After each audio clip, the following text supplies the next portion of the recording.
ఏమమ్మా ఏమన్నారు ఇప్పుడు ఆమెతో మాట్లాడితే ఏమంటుందంటే మాకేం సంబంధం లేదు, పై ఆఫీసర్ వచ్చి చేసిపోయింది అని. ఆమె ఏమన్నారు? ఆఫీసర్ ఆమె అధికారం లేనిది ఎట్లా వస్తారు సార్? ఆయన ఎండోమెంట్ ఆఫీసర్ అంట.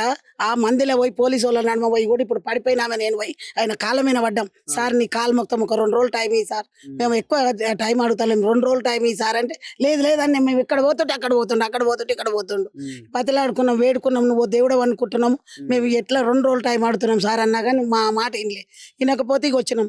వచ్చి అందరము మమ్మల్ని చంపేసి మీరు పోండ్రి, మా ఇండ్లు మమ్మల్ని చంపినాక మీరు మా కాలనీలో కోరాను అనగానే ఇక అట్లనే తోసుకొని ఉరికొస్తుంటే ఈ ఇంటి అన్న పెద్ద ఏజ్ 80 ఏళ్ళు ఆయన పెట్రోల్ బాటిల్ తీసుకొని మేము పోసుకుండు.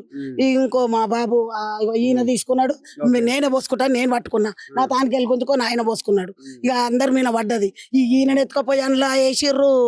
ఇప్పుడు ఆయన బీజేపీ మధుకర్ ఆ సార్ని పట్టుకపోయినరు, ఇంకొక ఆయన వస్తే ఆయనని పట్టుకపోయినరు. ఈ మా కాలనీలో 5-6 బండ్లు వేసుకొని తీసుకొని పోయినరు. ఇక గట్టిగా మాట్లాడుతున్నారు. ఇక వచ్చి 2 ఇళ్ళకి దౌర్జన్యం ఆ కూలీలను పెట్టి అన్ని తీసి బయట వేసి ఇక లాకలు వేసుకొని పోయారు. మీకు దండం పెడతాం, గేట్ల కన్నా డోర్లు ఇయ్యుండ్రి, మేము ఎక్కడ పోము, ఇది ఊరా ఏమన్నా చెట్ల పొంటి పోతందుకు అన్ని వేడుకున్నా కానీ ఇయ్యలే సార్. మరి 48 గంటలు అయితే ఎట్లా ఉంటున్నారు ఇక్కడ? ఏం చేయం సార్, ఇక ఇట్లనే దోమలకు దొట్టలకు వండుకుంటున్నాము. అగాడ చెట్టు కింద టెంటో లేదు, ఆ రేకుల కింద, ఆ రేకులది లాస్ట్ది మాది. ఇక అక్కది ఇప్పుడు పడిపోయినా మీద టెంట్ కింద కాలర్ పెడతాందుకు టెంట్ వేసినాం, దాని కింద ఆమె 7 రోజులు మనకి చెట్ల కింద చెమల కింద వీళ్ళకి ఏం వండుకుంటారు. ఏం చేస్తాం సార్ మా పరిస్థితి? ఎవరింట్లోకి ఎవరు రానిస్తారు, ఎవరికి ఉంది ఇక్కడ మాది అట్లాంటి పరిస్థితి. మాకు న్యాయము ఎందుకు జరగకుండొచ్చు? మేమంతా దౌర్జన్యంగానైతే కాదు కదా, పైసా పెట్టి కొనుక్కున్నాం 3 ఎకరాల భూమి అమ్ముకొచ్చి. ఎమ్మెల్యే ఎవరమ్మా? ఏమైనా జాఫర్ మరి ఎవరు లేరు సార్ మాకు. మొన్నటి సంధి రోడ్డు మీద కూర్చున్నాం, మాకు లేరు. రేపు వస్తారన్న సంధి రోడ్డు మీద కూర్చున్నాం. మా పరిస్థితి ఇదే రోడ్డు పరిస్థితి అయింది. మరి మేమంతా న్యాయం, మేము ఎవరు కోట్లు వేస్తలేమా, గెలిపిస్తలేమా? మాకు న్యాయం లేదా? మేము పైసా పెట్టి కొనుక్కోలేదా? ఉచ్చతానికి వేసుకున్నామా? మాది ఏంది సార్ ఇది? మా పిల్లలు ఎన్నేళ్ల కింద వచ్చారు? మేము 30 ఏళ్ళు ప్లాట్ కొనుక్కొని, ఇగో నా కొడుకు సంవత్సరం పిల్లగాడు ఉన్నప్పుడు ప్లాట్ కొనుక్కున్నాం. సంవత్సరం ఉన్న పిల్లగాడు ఉన్నప్పుడు ప్లాట్ కొన్నాం.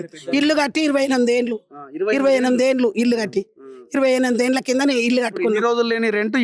ఇప్పుడు కావాలంటే మరి ఇన్నేళ్ళు ఎక్కడ పోయింది? 2 సంవత్సరాల కింద సార్ మీ నాన్న రిపేర్ చేసుకున్నాం 3 రూములు, సరిపోతలేదు ఇల్లు కింద అని. 3 రూములు చేసినప్పుడు 3 నెలలు నడిచింది పని. మరి వచ్చేప్పుడు ఆఫ్ చేయొచ్చు కదా సార్? 10-12 లక్షలు పెట్టినాం. ఇప్పుడు ఆఫ్ చేసినా అల్లది అన్నట్టు ఉంటుండేగా. మరి మొన్న కట్టినప్పుడు ఆఫ్ చేయలేదు సంవత్సరం కింద. అట్లా ఏమన్నారు అధికారులు? ఏమన్నారు ఆ రోజు? ఇట్లనే సార్ దౌర్జన్యంగా వచ్చి ఇప్పుడు లావణ్య మేడం నాకేం సంబంధం లేదంటుంది. మేము ఖాళీ ఏడుస్తుంటే సార్ నవ్వుతున్నదా ఆమె అసలు ఎంత. మాది ఇక్కడ చిన్నది ఒక పబ్లిక్ టెలిఫోన్ లెక్క చిన్నగా పెట్టుకొని మా ఆయన హ్యాండిక్యాప్ సార్ అక్కడ కూర్చున్నాడు, చిన్న షాప్ పెట్టుకొని నడిపి కాలనీ వాళ్ళందరూ సపోర్ట్ మాకు. గుడోళ్ళు కూడా పెట్టుకోమన్నారు అప్పుడు. అంజనారెడ్డి ఇవో ఉంటుండే, ఆయన కూడా పెట్టుకో, ఫిజికల్ హ్యాండిక్యాప్ కదా నువ్వు అని మొన్న పెట్టకుండా సార్ ఇక్కడ ఇప్పుడు మా పిన్ని వాళ్ళది ఇల్లు, వాళ్ళది సామాన్ చదువుతుంటే నేను కూడా కొద్దిసేపు పోయి హెల్ప్ చేస్తున్నాం. వాళ్ళు ఏడ్చుకుంటా కూర్చుంటే వాళ్ళకి ఏమైనా తిననీకన్నా గిన్నెలు అవన్నీ చదువుదామని చదువుతున్నాం.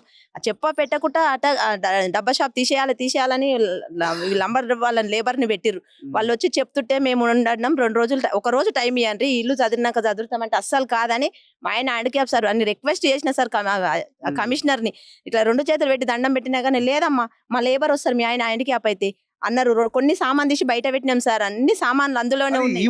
ఓకే, ఆమె అంటే అధికారి కావచ్చు, మరి చైర్మన్ ఎన్నుకున్న వాళ్ళు ఉంటారు కదా, వీళ్ళంతా వాళ్ళెవరు? చైర్మన్ వీళ్ళంతా ఎవరు? చైర్మన్ మెంబర్స్ వీళ్ళంతా ఉంటారు కదా, మరి వాళ్ళెవరు? వాళ్ళకే సపోర్ట్. సత్యనారాయణ రెడ్డిని కూడా అడిగినా సార్, ఒక 5 నిమిషాలు ఆగండి సార్, మేము గడ్డపారాలు పెట్టి బోర్డు మెంబర్స్, గుడిలో ఉన్న ప్రతి ఒక్క బోర్డు మెంబర్ ఉన్నాడు ఆ రోజు. ప్రతి ఒక్క వీడియో ప్రూఫ్ ప్రతి ఒక్కటి ఉందన్న. మేము ఎవరెవరైతే పెట్రోల్ పోసుకున్నారో అంకుల్ డైరెక్ట్ ఇట్లా కొలాప్స్ అయిపోయాడు కళ్ళ ముందర పెట్రోల్ పోసుకొని. ఆంటీ కళ్ళు తిరిగి పడిపోయింది 3వ ఇది. ఒక్కని కూడా తిండి లేవు, తిప్పలు లేవు. ఈరోజు కార్పొరేటర్ పెట్టించిన పొద్దున టిఫిన్ మాకు. కార్పొరేటర్ గారు ఎక్కడ ఉన్నారు? శ్వేత గారు. వీళ్ళు ఎవరు? తెలంగాణ రాజ్యాధికార పార్టీ వాళ్ళే ఉండగా. భయ్యా రండి మేడం. ఇప్పుడు మీరు లోకల్ కార్పొరేటర్ కదా, వీళ్ళందరూ మిమ్మల్ని గెలిపించారు కదా, సో మరి మీరు వీళ్ళకి అండగా నిలబడుతున్నారా? మరి మీరు ఉండగా ఎట్లా ఈ పని చేసి? అదే యాక్చువల్ గా 30 సంవత్సరాల క్రితం ఇక్కడ ఒక లేఅవుట్ చేసి అమ్మినారు. ఎవరు? ఒక 3 చేతుల మారింది. ఇది మారినప్పుడు వీళ్ళు కొనుక్కున్నారు. వాళ్ళ మీద కేసు వేయకుండా, ఇది వాళ్ళకి తెలియని విషయము ఏది, ఇది దేవుడి పొలం అని అంటున్నారు, కానీ వాడికి తెలియని విషయము. అయితే వాళ్ళు కొనుక్కున్నాక అప్పుడు ఎట్లా పర్మిషన్ ఇచ్చిర్రు వాళ్ళకి? ఎందుకంటే ప్రతి ఒక్క ఇల్లు కట్టుకున్నప్పుడు మనకి ఎన్ని పర్మిషన్స్ ఉంటాయి, అవన్నీ ప్రతి పర్మిషన్ ఇచ్చి ఇక్కడ ఇల్లు కట్టుకొని ఇచ్చి కరెంట్ బిల్ కడుతున్నారు, ప్రాపర్టీ ట్యాక్స్ కడుతున్నారు. ఇవన్నీ కట్టినప్పుడు అప్పుడు తెలియని భూమి అది దేవుడి భూమి అని అప్పుడు తెలియంది, ఇప్పుడు ఎట్లా వాళ్ళకి తెలిసింది? ఏదన్నా కేసు వేయాలంటే అమ్మిన వాళ్ళ మీద, ఎవరైతే ఇది చేసిరో లేఅవుట్, ఎవరు ఆ రియల్టర్, వాళ్ళ మీద కేసు వేసి వీళ్ళకి ఏమన్నా కంపెన్సేషన్ ఇప్పియాలి. కానీ వీళ్ళు ఎంతో కష్టపడి వాళ్ళ కష్టార్జితం వాళ్ళ ఎంత అంటే ఇక్కడ ఉన్న వాళ్ళంతా ఒక మిడిల్ క్లాస్ పీపుల్, ఎవరు ఎంత రిచ్ ఇక్కడ ఎవరు లేరు, అంత మిడిల్ క్లాస్ పీపులే. అయితే మేము వాళ్ళు ఇక్కడ వచ్చి వాళ్ళు ఎట్లా ఖాళీ చేయించారు అంటే నిన్న అర్ధరాత్రి వచ్చి ఎంతో బందోబస్తు ఒక 300 పోలీసుతో వచ్చి ఇక్కడ తన ఈఓ కూడా వచ్చి ఇంత మహిళను చూసుకుంటా వాళ్ళకి ఇంత కనికరం లేదు. పిల్లలు ఎవరున్నారండి దీని వెనకాల? ఏం జరుగుతున్నది మీకు క్లారిటీ ఉంటది కదా? అదే ఇప్పుడు ఇక్కడ ఉన్న ఇది క్లారిటీ అంటే ఇప్పుడు ఒక పార్టీ మారింది, మన రేవంత్ రెడ్డి గారు ఇట్లాంటి విషయాలు వాళ్ళు ఏం చేస్తున్నారు ఇప్పుడు? ఇప్పుడు 20 ఇండ్లు అంటే 20 ఇండ్లు ఇంటూ 3,500 ఎంత అవుతుంది? 60,000 నెలకు అవుతుంది.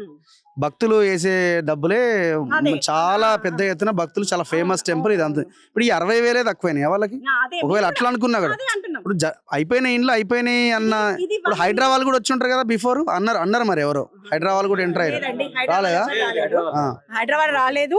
ఇక్కడ కేసు నడుస్తుంది 30 ఏళ్ళ నుంచి అంటున్నారు, కానీ అట్లాంటిది ఏం లేదు. వాళ్ళకి పర్మిషన్ అప్పుడు కమిషనర్ ఏమనకుండా ఇప్పుడు వీళ్ళ మీద విరుచుకు పడితే ఎట్లా అండి? ఎందుకంటే ఒక 13 సంవత్సరాల నుంచి నడుస్తుంది ఆ కేసు. నాకు తెలిసి ఇక్కడ ఉన్న వాళ్ళందరూ చెప్పడం బట్టి 13 సంవత్సరాల నుంచి. అయితే వాళ్ళు ఆ కమిషనర్ వాళ్ళు పర్మిషన్ ఇచ్చి ఇప్పుడు మేము ఇక్కడ రోడ్లు వేపించడం మేమే, అవన్నీ పర్మిషన్స్ వస్తున్నాయి, కరెంటు అన్నీ ఉన్నప్పుడు, డ్రైనేజ్ కనెక్షన్స్ ఉన్నప్పుడు అది మరి ఎందుకు అప్పుడు రాని విషయము మన కమిషనర్ కి, మన అఫీషియల్స్ కి అప్పుడు తెలియంది? ఇప్పుడు ఎందుకు వాళ్ళు వచ్చి ఇప్పుడు ఇట్లా ఇంత వాళ్ళని నిన్న రాత్రి అర్ధరాత్రి వాళ్ళని మా కార్యకర్తలు, మా నాయకులు వచ్చి వీళ్ళని సపోర్ట్ చేద్దామని ఏదో దొంగలు వీళ్ళు వచ్చి అక్రమంగా ఎన్ని లేవు ఇప్పుడు అక్రమంగా మన కబ్జా చేసినాయి. అక్కడెక్కడ పోకుండా తిరుమల హిల్స్ దీని కిందకి వస్తుందా? టెంపుల్ ల్యాండ్స్ ఏమన్నా వస్తుందా? ఏదో టెంపుల్ ల్యాండే కదా అది కూడా ఏదో అదే అక్కడ ఉన్నాయి, అది కూడా కబ్జా ల్యాండ్స్. మరి అక్కడ ఏం చెయ్యండి? ఇప్పుడు వచ్చి ఇక్కడ కూడా ఈ గుడి మాన్యము 700 ఎకర్స్. దాన్ని ఇంకా అన్ని కబ్జానే ఉన్నాయి. అక్కడెక్కడ పోకుండా ఇక్కడ ఎందుకో వీళ్ళు ఉన్నారు మిడిల్ క్లాస్ పీపుల్ అని ఇక్కడ వచ్చి ఇక్కడ వాళ్ళ మీద దౌర్జన్యం చేయడం. ఆలయ చైర్మన్ పాలక మండలి అంతా వీళ్ళు ఎన్నుకునే వాళ్ళే కదా, వాళ్ళు ఏం ఆఫీసర్లు కాదు కదా. మరి వాళ్ళు ఎవరు? వాళ్ళే ఎన్నుకుంటారు, గుడిలో వాళ్ళే ఎన్నుకుంటారు, మనకి సంబంధం ఉండదు అనమాట. వాళ్ళ ఇన్ఫ్లుయెన్స్ ఏమన్నా ఉందా? యాక్చువల్ గా రూలింగ్ పార్టీ ఏ పార్టీ ఉంటే వాళ్ళే దాన్ని నియమించడం అవన్నీ జరుగుతుంది అనమాట. ఇప్పుడు ఎట్లా ఇది ఇప్పుడు ఏం చేద్దాం అనుకుంటున్నారు మీరు? మీకు కూడా కొంత బాధ్యత ఉంది. అదే దీనికోసం మేము ఇప్పుడు వీళ్ళు నిన్నటి నుంచి వాళ్ళకి ఎంత కష్టం, మహిళలు ఉన్నారు, చిన్న పిల్లలు ఉన్నారు, వాళ్ళు స్కూల్ పోకుండా వాళ్ళ స్నానాలకైనా వాళ్ళ వాష్రూమ్స్కి వెళ్ళడానికైనా చాలా ఇబ్బంది పడుతున్నారు. వాళ్ళ ఫుడ్ తినడానికి కూడా ఇప్పుడు ఏమంటున్నారంటే కిరాయి కడితే మేము వదిలేస్తామని. ఎందుకు? వాళ్ళు కష్టంతో కొనుక్కున్న ఆ ఇంటికి వాళ్ళు ఎందుకు కట్టాలి? దేవుడికి అంత తక్కువైపోయింది, వాళ్ళ కిరాయితోని ఏం చేయాలనుకున్నారు? ఇక్కడ కిరాయి ఇచ్చి ఉండడానికి ఎందుకు? మళ్ళీ డిమాలిష్ చెయ్యము మేము, కానీ మీరు కిరాయి ఇచ్చి ఉండండి. ఎందుకు మరి కిరాయి ఇచ్చి ఇక్కడ? ఇప్పుడు వీళ్ళు కిరాయి ఇయ్యరు, కూలగొడతారా? అదన్నా చెప్పాలి కదా. సరే నేను అనేది ఏంటంటే వీళ్ళు రెంట్ ఇవ్వరు, వీళ్ళు ఇక్కడే ఉంటారు, మరి ఇంట్లో ఏం చేస్తారు అంటే అట్లా చూస్తూ కూర్చుంటారేమో, అంతే కదా. వాళ్ళ ఇగో సాటిస్ఫై కావట్లేదేమో, డిమాలిషన్ చేస్తామన్నారా? జడ్జి గారు ఏమన్నారు, ఎట్లా చేస్తారు డిమాలిషన్ వాళ్ళు ఉంటే ఏం మాట్లాడుతున్నాం అని జడ్జి గారు బెదిరిస్తే. ఓకే, ఏమమ్మా వదులుకుంటారా? వదులుకోరు. మేము స్వయంగా పైసలు పెట్టి కొనుక్కున్నాం కదా, మేము ఎక్కడో భూములు జాగాలు అమ్ముకొని ఇక్కడ తెచ్చి కొనుక్కున్నది ఎందుకు? మా లైఫ్ సెటిల్ అవుతుంది, మా పిల్లల భవిష్యత్తు ఉంటుందనే కదా మేము ఎక్కడో పొలాలు అన్ని అమ్ముకున్నాము. ఇప్పుడు మాకు ఏ ఆధారం లేకుండా నడి రోడ్డు మీద నిల్చోబెట్టి ఏం చేస్తాం మేము?